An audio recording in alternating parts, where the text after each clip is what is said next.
Hey there, I'm Meg with Yours Truly Media, and I'm going to give you some tips and tricks for getting the most out of your couple's portraits.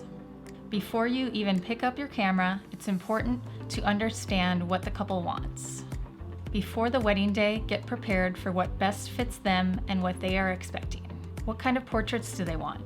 Are they comfortable in front of the camera? Do they prefer formal shots or candid shots?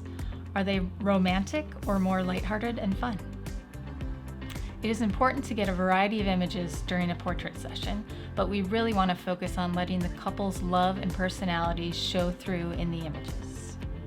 Remember, they don't do this every day like photographers get to, so make sure to keep it light, give them direction, and lots of positive feedback. Let's move into posing. This is a favorite part of the day for most photographers. It's where we get to take control and make some magic for our couples. But before we start diving into those romantic poses, always make sure you get a shot of the bride and groom smiling at the camera.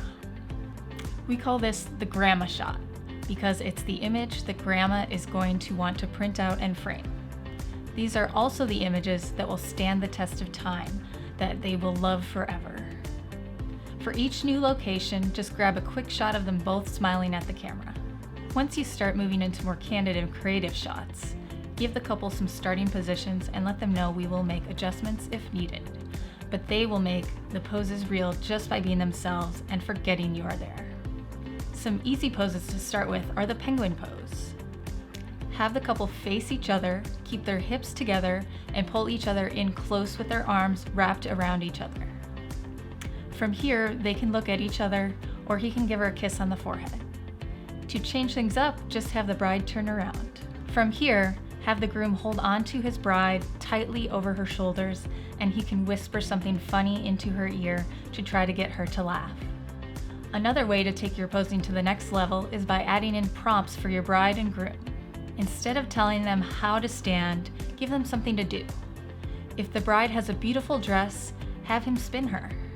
Have them walk towards the camera and talk to each other. Giving them something to do will help them loosen up, and the portraits will turn out more natural. I love to have the groom brush the bride's hair back or give her a kiss on the forehead. Soft little movements are great prompts to work with as well. Remember to keep giving them positive feedback and direct each part of their body, including their hands and where to look. Ensure their legs and arms are complementing the whole image by having her shift her weight to one side and bending her front leg. Always remember to keep your camera up, as oftentimes the moments they don't think you're shooting turn out to be the most authentic. Technical. As always, consider your lighting during this time of the day. Always ask yourself, where is the lighting coming from and how is it hitting your subjects?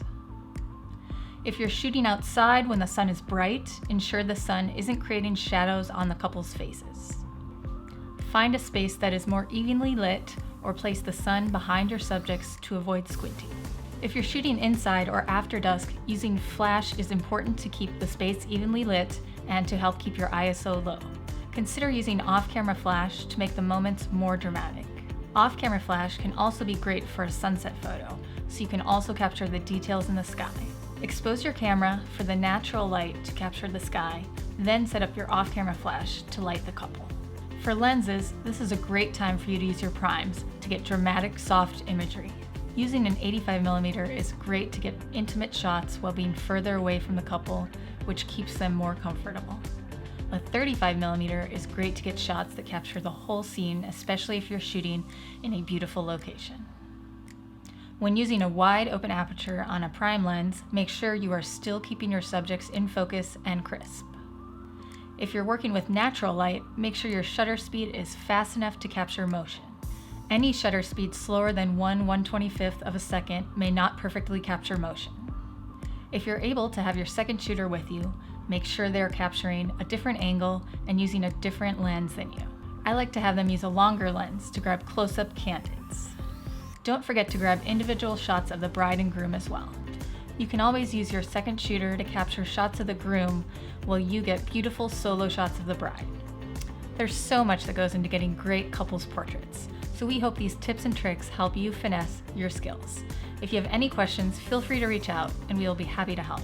See you next time.